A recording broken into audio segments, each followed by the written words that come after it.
जोड़ो जोड़ो। हमारे बीच में आदरणीय जोड़ो जोड़ो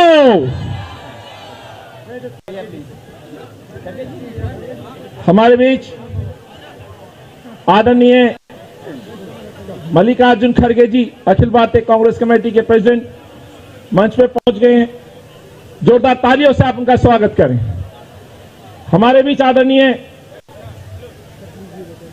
राहुल गांधी जी जो भारत जोड़ो यात्रा लेकर कन्याकुमारी से कश्मीर जा रहे हैं, आज दिल्ली पहुंचे और दिल्ली जिनके इंतजार में थी, दिल वालों की दिल्ली, आज वो दिल्ली राहुल जी के स्वागत में खड़े। जोरदार तालियों से राहुल जी का स्वागत करें। साथियों, हमारे लिए एक और गौरव की बात है, इस यात्रा में राहुल जी का साथ देने के लिए, जिस सोच के साथ राहुल जी आगे बढ़ रहे हैं, उनका साथ देने के लिए बहुत बड़े फिल्म स्टार जिनको आपने कई फिल्मों में देखा है और आज एक नई भूमिका में एमएनएम पार्टी के चीफ आदरणीय कमल हसन साहब भी स्टेज पर राहुल जी का साथ देने पहुंचे हैं। जोरदार तालियों से आप उनका स्वागत करें।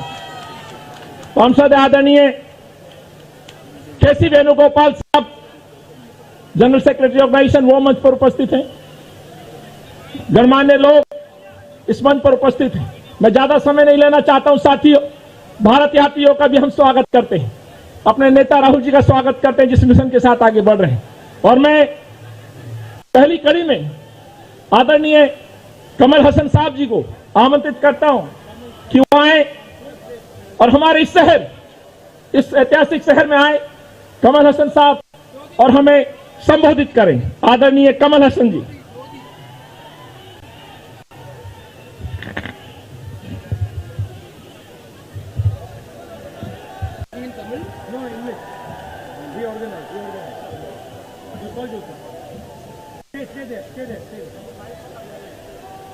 Good evening. Rahul Gandhi ji, fellow Indians. Many ask me why I am here. I'm here as an Indian. My father was a congressman. I had various ideologies. I went around and I started my own political party. But when it comes to the country, all political party lines will have to blur. I've blurred that line. I come here as Kamal Hassan, son of India. That's my address. I'm here. தமிழில் பேச வேண்டும் என்று இங்கே சொல்லியிருக்கிறார். A lot of Tamils are here.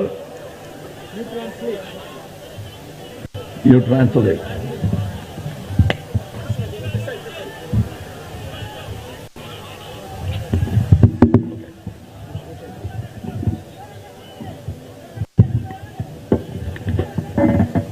தமிழில் பேச வேண்டும் என்று திரு ராகுல் காந்தி அவர்கள் என்னை கேட்டுக் கொண்டிருக்கிறார்.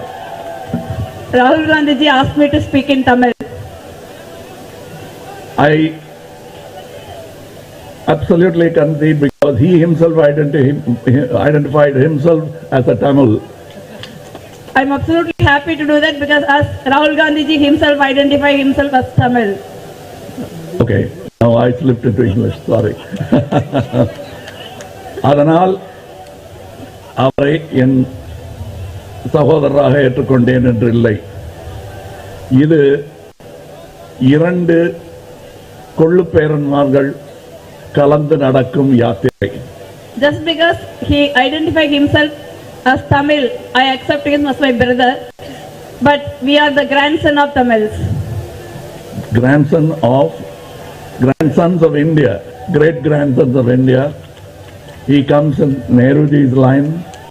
I come like everybody else here from Gandhiji's line. So, இவர் நேருவின் கொள்ளுப்பேரன், நான் காந்தியின் கொள்ளுப்பேரன். He is Nehru's great grandson, I am Gandhi's great grandson. That relationship enough. There are many great grandsons in India and parties alliances don't matter. Anytime there is a slight jam in our constitutional rights, we'll be there out in the streets. எந்த ஒரு நெருக்கடி நம் கான்ஸ்டிடியூஷனுக்கு வந்தாலும் நான் தெருவில் வந்து நிற்பேன். எந்த கட்சி ஆள்கிறது என்பதை பற்றி எனக்கு கவலை இல்லை. Whenever the constitution under attack, I will come in the street. I don't mind which party is ruling this country. நான் அதற்காகவே இங்கு வந்திருக்கிறேன். Because of that, I have come here. நான் முதலில் ஆங்கிலத்தில் தான் பேசுவதாக இருந்தேன்.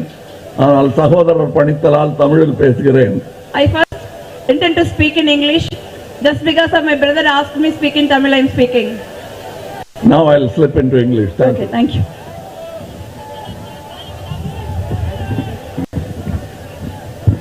Before coming here, many people advised me, because I am a political party leader, and they said, don't go to Delhi, it'll affect your political career. My political career started because of the country, not because of myself. And now I'm here. I stood before the mirror and looked at myself and asked myself a question. This is a time when the country needs you. So I heard a voice from within. Kamal, Bharat तोड़ने की मदद मत करो, जोड़ने की मदद करो. Kamal is my name. I mean no innuendos here. So I've come here in a time when the country needs me. I am a Jawan, civil Jawan, living inside India and in one corner where he started this yatra from Tamil Nadu. This yatra, according to me, has just begun. There's much more distance to go. I'm not talking about the road walk. I'm trying to, what I'm trying to jodo is not just states. I'm trying to connect the glorious legacy of our past with a bright future that we deserve. That's why I'm here. Many people ask me about political alliances. That's another matter. I'm here, I reiterate, as an Indian. This is not a 5-year plan. This is a plan for eons, for generations to come. And that's how this country should be. And I want to set an example for my people, my party, my state, that when it comes to the country, forget about the color of the flag. There is only 3 colors, that's the national flag. And that's why I'm here. I respect Rahulji for taking up this brave move. It's been done before and now it's happening again. I congratulate him. I ask him, I'll cheer him like you are through the yatra, and we will meet and talk again. Thank you. Jai Hind. धन्यवाद sir. और अब मैं आमंत्रित करता हूं आदरणीय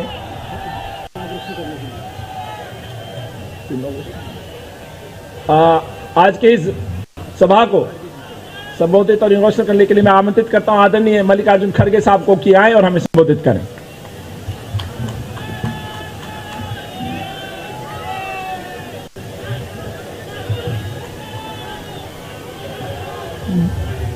भारत जोड़ो यात्रा में खासकर यहाँ पर पधारे हुए मेरे हजारों भाइयों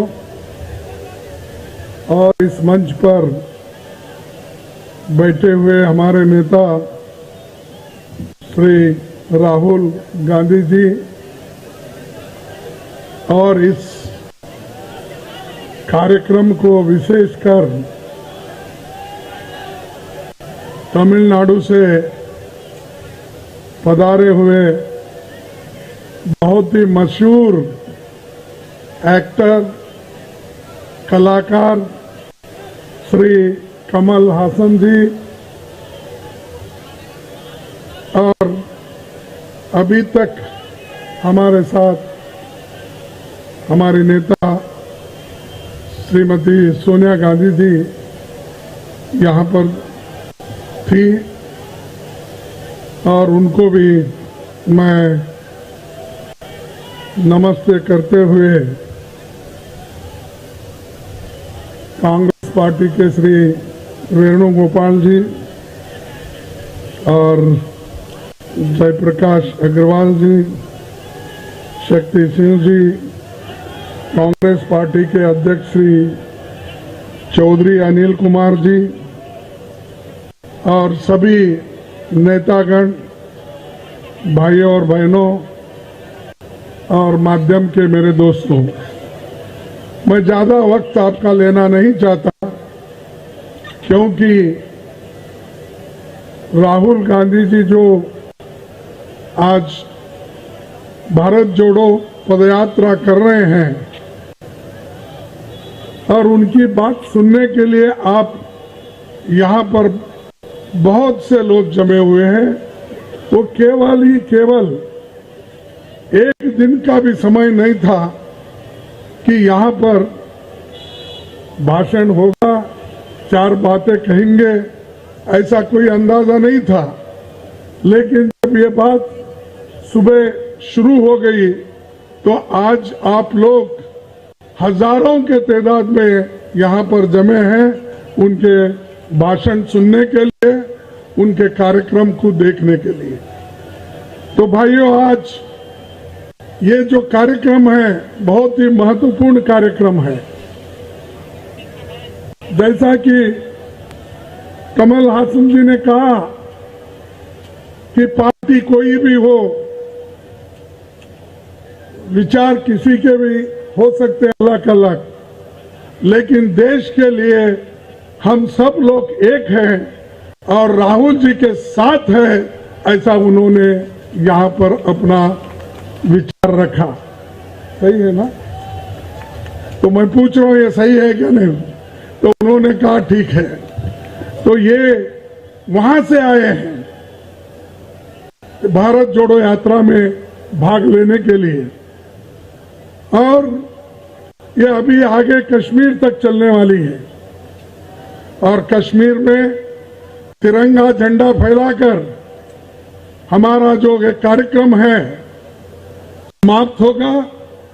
लेकिन बहुत से स्टेट में फिर भी हम कार्यक्रम शुरू किए हैं, हाथ से हाथ जोड़ो ये कार्यक्रम, और जो युवा हैं आज बहुत इसमें जुड़ रहे हैं। लेकिन सरकार ऐसी सरकार है यहाँ दिल्ली में, भारत में, जो जनता को, समाज को धर्म के नाम पर अलग कर रही है और विचारों की जो आदान प्रदान थी और बोलने की आजादी भी वो छीन ले रहे हैं। और बहुत से लोग जो अच्छे विचारधारा के लोग हैं उनको भी डराया धमकाया जा रहा है। यहाँ तक कि ये जो भारत जोड़ो यात्रा बड़ी यशस्वी हो रही है, कन्याकुमारी से लेकर अब तक तो दिल्ली आई है, ये देखकर यहाँ के सरकार को, बीजेपी को ऐसा हो रहा है, वो डर गए हैं, इसीलिए ये कोविड का बहाना बीच में लाए हैं। अरे कोविड नहीं है कहीं भी, कोई एक मास्क भी नहीं पहना, आप देखिए, और किसी को कुछ नहीं हुआ। लेकिन अचानक हमारे प्रधानमंत्री अपने हेल्थ मिनिस्टर को कहकर ये कहा कि देश में कोविड बढ़ रहा है, इसका जरा प्रचार करो।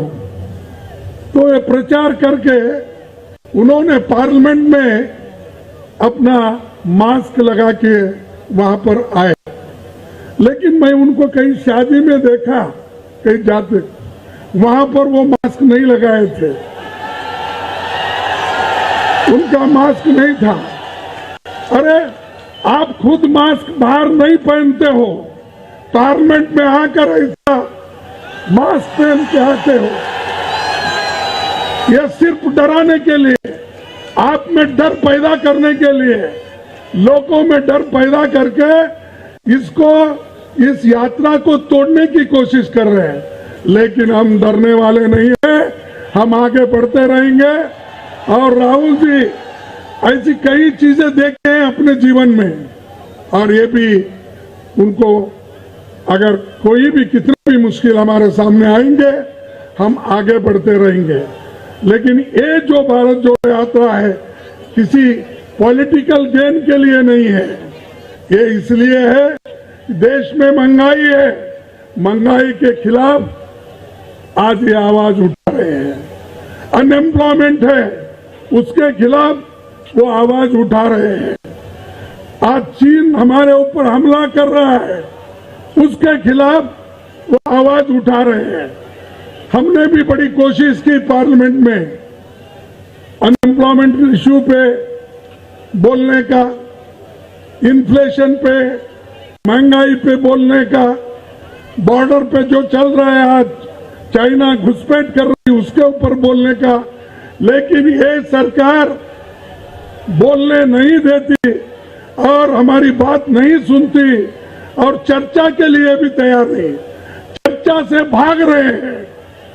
अगर आप में हिम्मत है तो पार्लियामेंट में चर्चा करो, लोगों को मालूम होने दो कि आप किस मंशा से, किस नियत से आपको चर्चा छुपाना चाहते।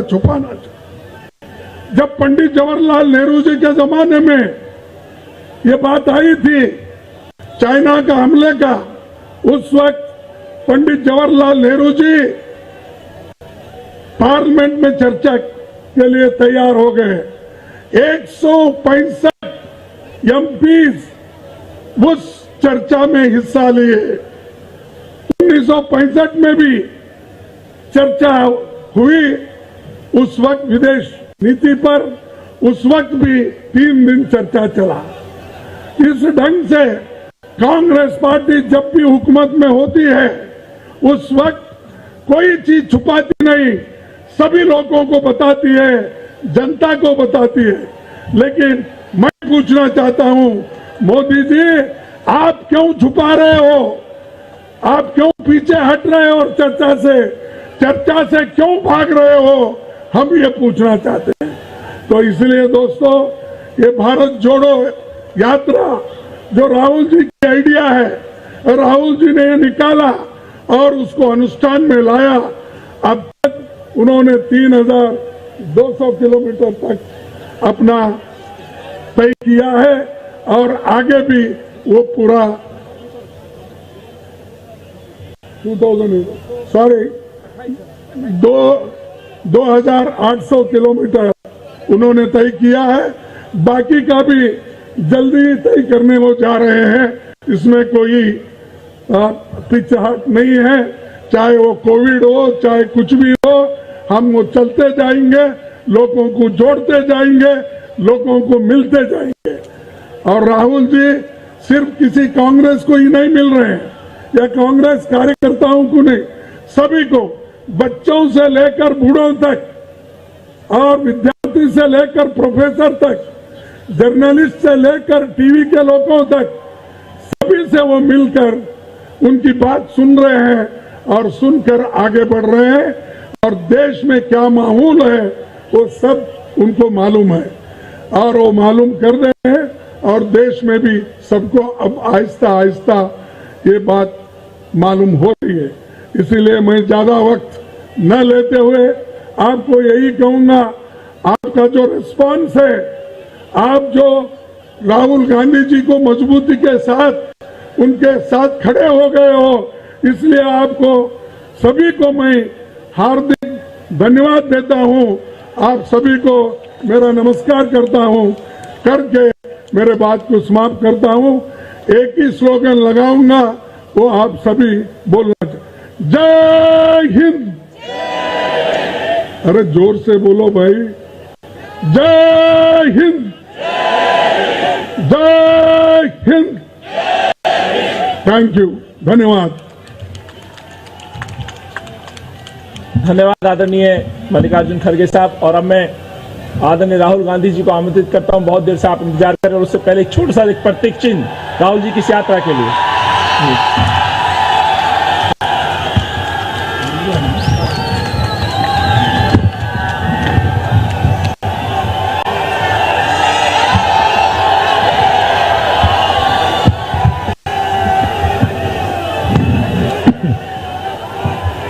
खाड़गे जी, भैया इसको थोड़ा उल्टा करके इसको घुमा देंगे जरा, इनको घुमा दीजिए।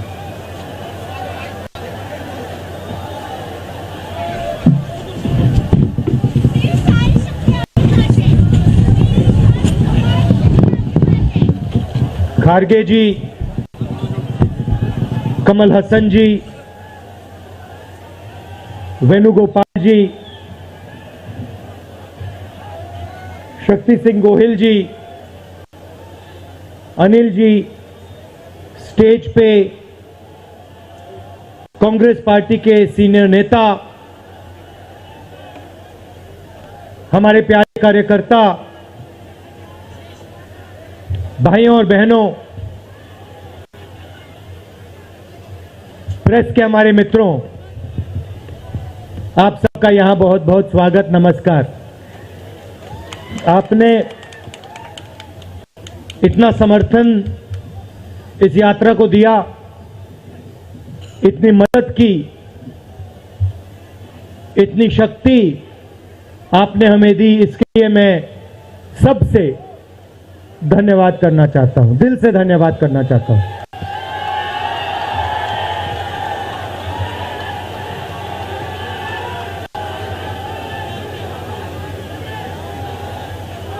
इस यात्रा का लक्ष्य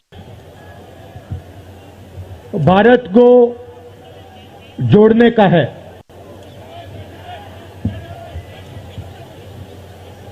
जब हमने ये शुरू किया,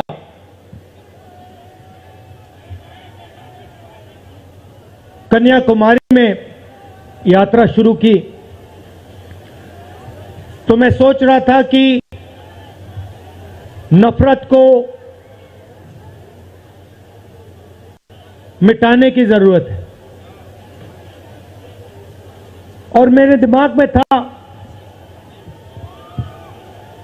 कि इस देश में सब जगह नफरत फैली हुई है। मगर जब मैंने चलना शुरू किया तो सच्चाई बिल्कुल अलग थी। मैंने मीडिया के बारे में कहा, शुरुआत में कहा कि हमारे दोस्त हैं,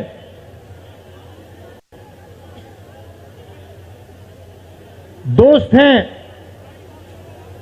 मगर हमारी बात टीवी पे कभी नहीं दिखाते हैं।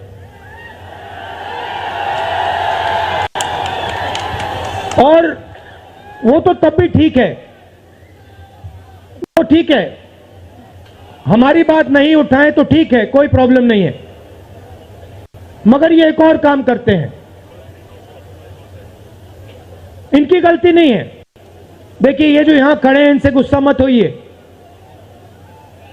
इनकी गलती नहीं है। देखिए, मुस्कुरा रहे हैं, ये जानते हैं लगाम लगी हुई है, पीछे से लगाम लगी हुई है।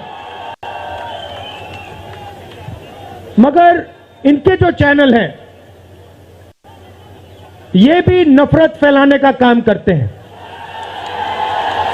24 घंटा हिंदू मुस्लिम, हिंदू मुस्लिम, हिंदू मुस्लिम, हिंदू मुस्लिम, हिंदू मुस्लिम। ये सच्चाई नहीं है भाइयों और बहनों। मैं चला हूं कन्याकुमारी से यहां तक, ये सच्चाई नहीं है। ये मीडिया में चलाया जाता है, फैलाया जाता है। ये देश एक है। इन सड़कों पे लाखों लोगों से मिला हूं, सारे के सारे एक दूसरे से मोहब्बत करते हैं, प्यार करते हैं, गले लगते हैं। तो सवाल उठता है, क्योंकि ये नहीं कर रहे हैं, इनके पीछे जो शक्ति है, इनके पीछे जो शक्ति है वो कर रही है। तो सवाल उठता है, ये क्यों हो रहा है? जब सच्चाई ये है कि देश का आम नागरिक, चाहे हिंदू हो, मुस्लिम हो, सिख हो, ईसाई हो, किसी भी जात का हो, वो एक दूसरे से प्यार करता है, मोहब्बत करता है, एक दूसरे की इज्जत करता है। 90% लोग इस देश के एक दूसरे से प्यार करते हैं, मोहब्बत करते हैं, इज्जत करते हैं। देखिए मेरे सामने, ये देखिए, घूम के देखिए, ये जैन मंदिर है, गुरुद्वारा है, मंदिर है, मस्जिद है, ये है हिंदुस्तान। ये सच्चाई है हिंदुस्तान की, और ये नई बात नहीं, ये हजारों साल से इस देश की सच्चाई है। प्यार से ये देश मिलकर एक साथ रहा है। तो सवाल उठता है, ये जो मीडिया के लोग हैं, ये नहीं, जो इनके पीछे हैं, ये नफरत क्यों फैलाना चाहते हैं? आपने कभी पूछा अपने आप से कि मीडिया 24 घंटा कभी मोहब्बत की बात नहीं करेंगे? कभी आपने देखी है? कभी टीवी पे देखा कि देखो एक हिंदुस्तानी दूसरे हिंदुस्तानी से गले लग गया? कभी देखा? नहीं, कभी नहीं दिखेगा। सही बात है ना? सही बात, कभी नहीं दिखेगा। इसका कारण है भाइयों और बहनों, मैं आपसे पूछना चाहता हूं, आप में से किसी का कभी जेब काटा गया है? आपका जेब काटा गया? आपका जेब काटा गया? तो जब जेब काटा जाता है, आपका काटा गया ना, तो जब कोई आपका जेब काटता है तो वो क्या करता है? सबसे पहले उसे क्या करना पड़ता है? नहीं, ब्लेड तो बाद में आता है, मगर पहले क्या करता है? पहले वो आपके ध्यान को इधर करता है, आपके ध्यान को लेकर उधर ले जाता है। भाइयों और बहनों, ये जो करा जा रहा है, आपके ध्यान को हटाने के लिए किया जा रहा है, और ये 24 घंटा करते हैं और फिर आपकी जेब काटी जाती है। बढ़िया, बढ़िया, क्योंकि सच्चाई है। 24 घंटा हिंदू मुस्लिम, हिंदू मुस्लिम, हिंदू मुस्लिम, और फिर जो भी आपका पैसा है, किसानों का, मजदूरों का, आपके एयरपोर्ट, आपके पोर्ट, आपकी सड़कें,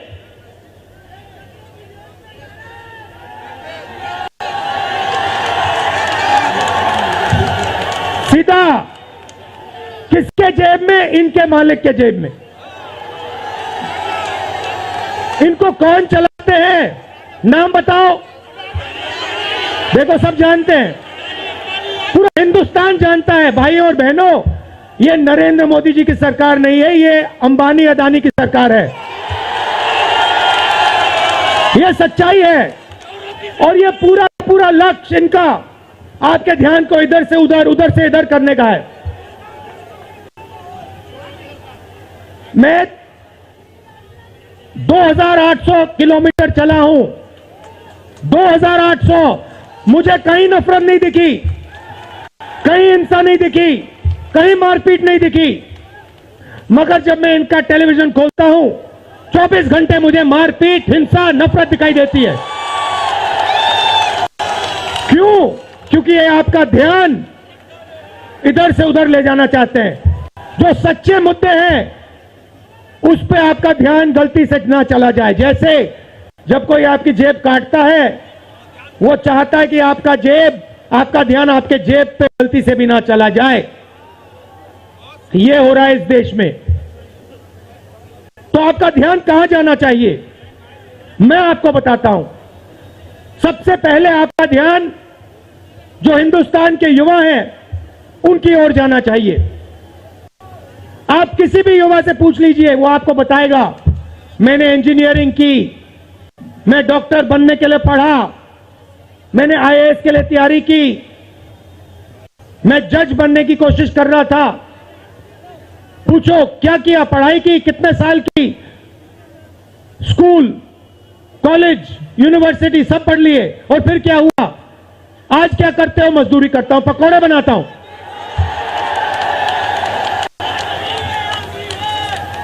बेरोजगारी क्यों आई? मैं आपको बताता हूं। और जो हमारे छोटे व्यापारी हैं, जो स्मॉल और मीडियम बिजनेस चलाते हैं, आप अच्छी तरह सुनिए, क्योंकि आप इस देश के भविष्य हो। अगर इस देश को कोई रोजगार दे सकता है तो इस देश का किसान और ये जो छोटे व्यापारी हैं और स्मॉल और मीडियम बिजनेसेस चलाते हैं, ये लोग हैं। क्यों? क्योंकि ये लाखों हैं, ये लाखों में हैं, और कोई 100 लोगों को रोजगार देता है, कोई 500 को देता है, कोई 1000 को देता है, कोई 25 को देता है, कोई 35 को देता है, और ये लोग देश को रोजगार देते हैं। अब इनकी बात करते हैं। ये 24 घंटे लगे रहते हैं, बैंक के दरवाजे इनके लिए बंद होते हैं। हिंदुस्तान के 2-3 अरबपतियों को 1 लाख करोड़, 2 लाख करोड़, 3 लाख करोड़ ऐसे दिया जाता है। ये बैंक के सामने जाते हैं, इनको धकेल के निकाल दिया जाता है। राइट? अब क्या? ठीक है, बैंक का पैसा नहीं दिया तभी मान ली बात, तब भी मान ली बात। मगर फिर क्या किया? फिर प्रधानमंत्री ने नोटबंदी की और प्रधानमंत्री ने गलत जीएसटी लागू की। भाई और बहनों, ये पॉलिसी नहीं है, ये हथियार है। छोटे व्यापारियों को, स्मॉल और मीडियम बिजनेस वालों को और किसानों को मारने के हथियार हैं ये। और जब इन्होंने ये काम किया तो देश के जो युवा हैं उनको रोजगार नहीं मिल सकता, सवाल नहीं उठता, क्योंकि जो रोजगार देने वाले हैं उनकी रीढ़ की हड्डी आपने तोड़ दी। किसके लिए तोड़ी? किसके लिए तोड़ी? इनके जो मालिक हैं उनके लिए तोड़ी। गेम को समझो। अब देखिए, अब आगे चलते हैं। युवाओं की बात की, स्मॉल और मीडियम बिजनेस वालों की बात की, दुकानदारों की बात की। अब सड़कों पे मुझे हजारों किसान मिले हैं, 1 सेकंड में पहचान लेता हूं। जैसे ही हाथ मिलाता हूं समझ आ जाता है ये मजदूर है या ये किसान है, हाथ से पता लग जाता है, छिले हुए हाथ होते हैं। अच्छा, एक और सवाल है जो मैं सोच रहा हूं।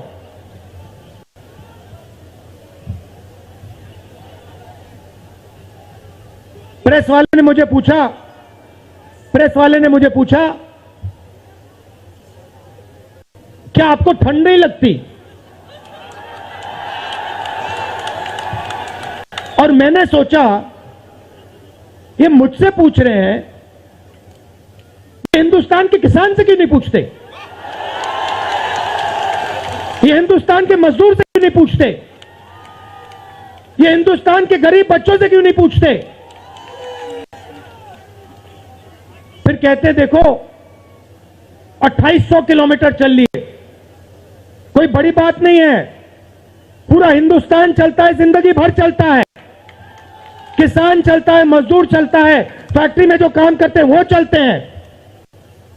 तो हमने ये कोई बड़ा काम नहीं किया भाई और बहनें, पूरा हिंदुस्तान करता है, रोज करता है। हम 2800 किलोमीटर चलते किसान शायद जिंदगी में 10,000, 15,000, 20,000 चल लेता है।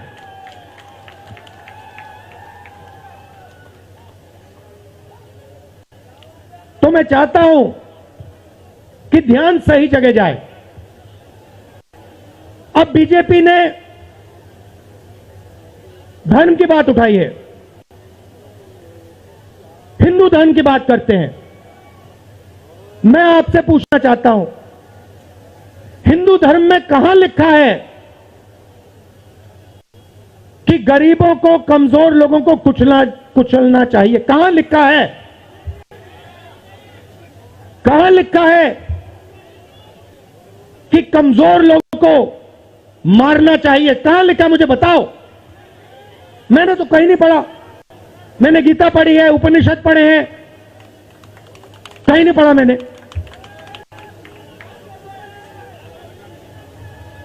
आपने पढ़ा कहीं? गले लगाने की बात होती है। अच्छा ठीक है, देखिए अब ये लोग देश में डर फैला रहे हैं। नफरत नहीं दिखी मगर डर दिखा। किसके दिल में डर? किसान के दिल में, युवाओं के दिल में, छोटे दुकानदारों के दिल में, स्मॉल और मीडियम बिजनेस जो चलाते हैं उनके दिल में, माताओं बहनों के दिल में।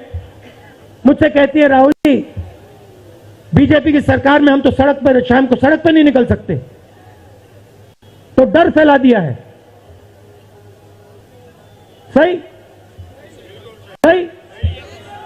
अच्छा, आपने शिव जी की फोटो देखी है? उसमें उनका हाथ ऐसे देखा आपने? इसको क्या कहते हैं? इसको क्या कहते हैं? इसको अभय मुद्रा कहते हैं। इसका मतलब क्या होता है? इसका मतलब होता है डरो मत। तो शिव जी कहते हैं डरो मत, हिंदू धर्म कहता है डरो मत, और ये लोग 24 घंटा इस देश में डर फैलाने की कोशिश करते हैं। अच्छा, एक और मजे की बात बताता हूं आपको।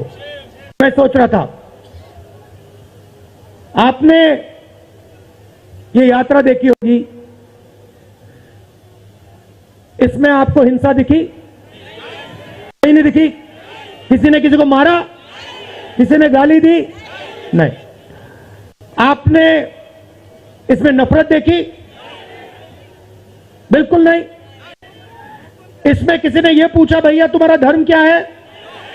किसी ने कहा भाई तुम हिंदू हो, मुसलमान हो, सिख हो, ईसाई हो, क्या हो? नहीं। किसी ने यह पूछा तुम स्त्री हो या पुरुष हो? किसी ने यह पूछा तुम्हारी क्या जात है? बिल्कुल नहीं। कपड़े भी नहीं पूछे, कपड़े भी नहीं पूछे। अच्छा, इसमें आपने देखा होगा, पता नहीं आपने देखा या नहीं, इसमें कुत्ते भी आए। कुत्ते भी आए इसमें, कुत्ते आए। और आपने, अगर आप टीवी देख रहे होते, आपने एक चीज देखी होगी, कुत्ते को किसी ने नहीं मारा, किसी ने नहीं मारा। इसमें गाय भी आई, भैंस भी आए, सुअर भी आए, मैंने देखा। वो तो सब जानवर आए, सब लोग आए, और यहां पे कोई नफरत नहीं थी। जैसा हमारा हिंदुस्तान है वैसे ही ये यात्रा है। कोई नफरत नहीं, कोई हिंसा नहीं, कोई गलत सवाल नहीं। कभी कभी कोई गिर जाता, जैसे हमारे हरियाणा के पीसीसी गिरे, धड़ाम से गिरे, केरला के सब नेता गिर गए। 1 सेकंड में लोग उनको उठा लेते थे, 1 सेकंड में, टाइम नहीं लगता था।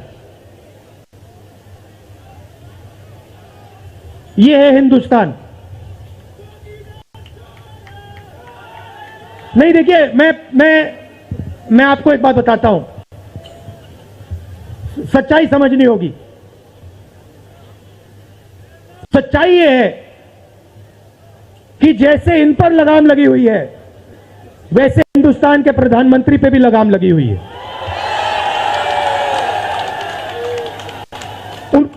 उनकी गलती नहीं है, वो संभाल नहीं पा रहे हैं, कंट्रोल नहीं कर पा रहे हैं, उनको कंट्रोल कर दिया है। नहीं, मैं सच बोल रहा हूं, मैं सच बोल रहा हूं। क्योंकि आप देखिए, एयरपोर्ट भी उनके, पोर्ट भी उनके, एग्रीकल्चर के स्टोरेज डिपो भी उनके,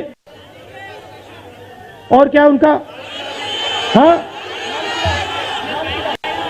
लाल किला भी उनका, लाल किला भी उनका, सारे के सारे पब्लिक सेक्टर की कंपनियां उनकी, और क्या उनका, रेलवेज उनकी,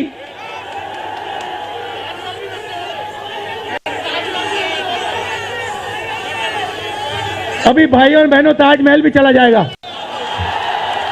तो सब कुछ उनका। तो ये देश की सच्चाई है। हाईवे भी उनके, सेलफोन भी उनके,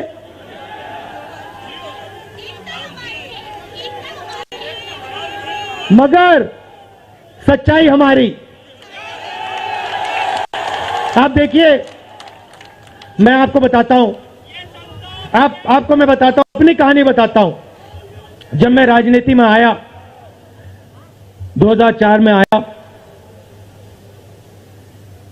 हमारी सरकार थी, चुनाव जीते थे, और ये प्रेस वाले 24 घंटा मेरी प्रशंसा करते थे। 24 घंटा, 24 घंटा राहुल गांधी, राहुल गांधी, राहुल गांधी, राहुल गांधी। फिर मैंने क्या किया, मैं चला गया भट्टा परसोल।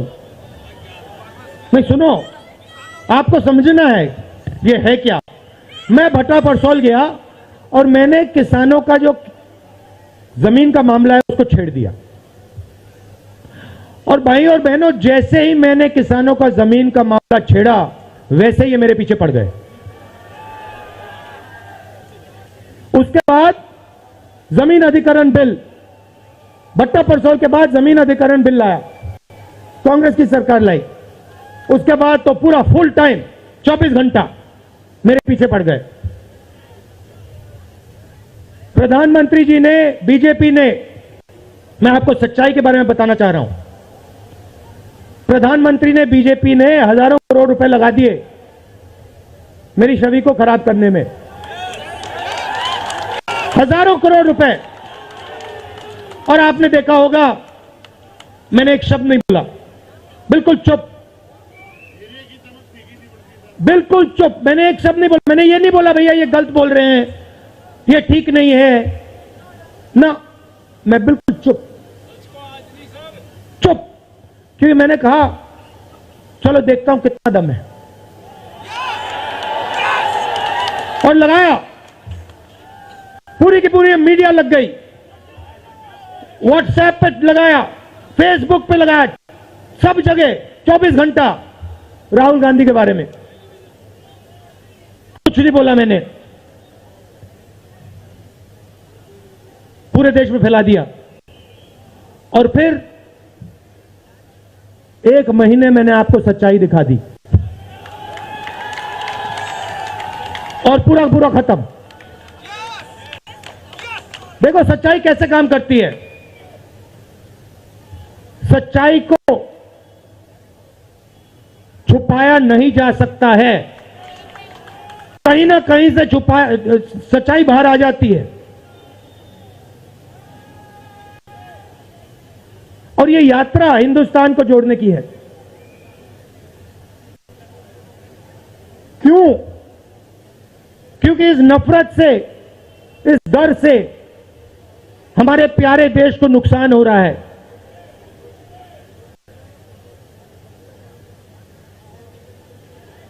यह सच्चाई है, और इसीलिए हमने ये यात्रा कन्याकुमारी से लेकर कश्मीर तक शुरू की है। और ये जो हमारा तिरंगा है, इसको हम श्रीनगर में जाके वहां पे लहराएंगे। और आप में से हजारों लोग हमारे साथ चलोगे, हजारों लोग चलोगे।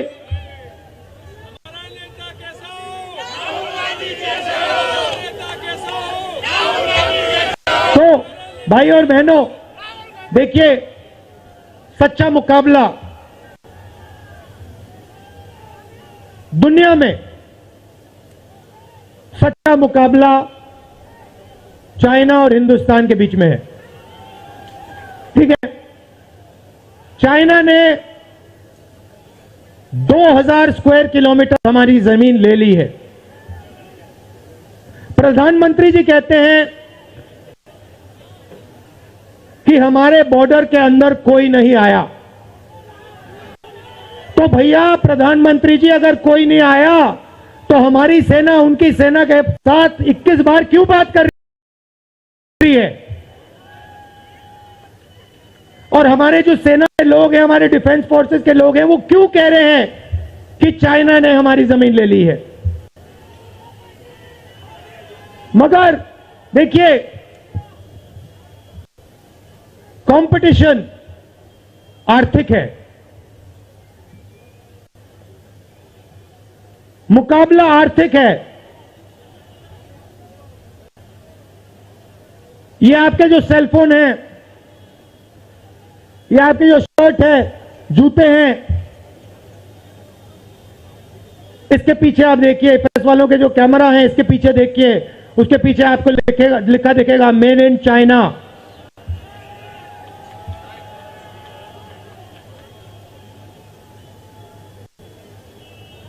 हमें शर्ट के पीछे, सेलफोन के पीछे, जूतों के नीचे मेड इन इंडिया लिखना है।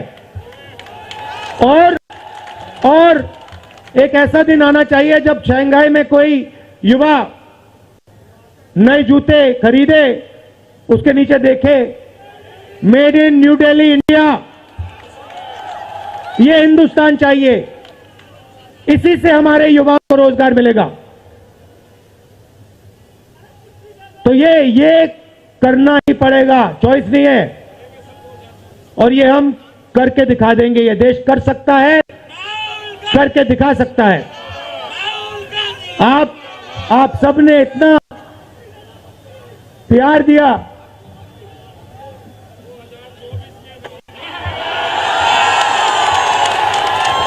आपने इतना प्यार दिया।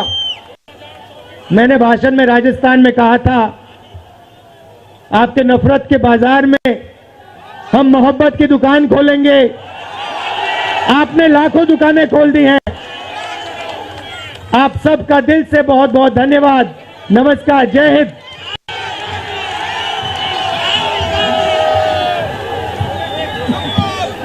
धन्यवाद सर।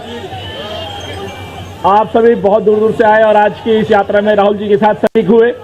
दिल्ली दिल वालों की है, आपने आज ये सिद्ध कर दिया, दिल्ली दिल वालों की।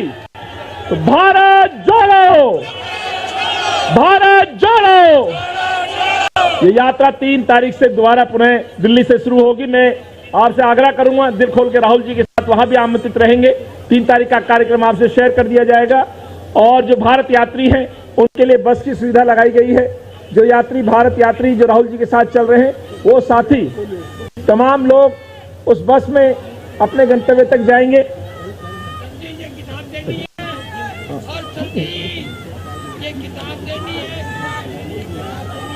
तो आप सभी का बहुत बहुत धन्यवाद। जय हिंद, जय हिंद।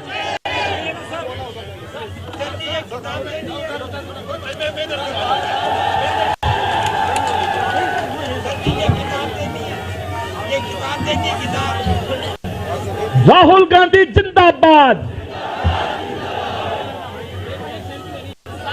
जोड़ो जोड़ो। शान से विदाई करें यहां से राहुल जी का। इतनी देर तक आप लोग बैठे रहे। जोड़ो जोड़ो, जोड़ो जोड़ो, जोड़ो जोड़ो, जोड़ो जोड़ो, जोड़ो जोड़ो। भाई जोरदार आवाज, जेब कतरों तक आवाज पहुंच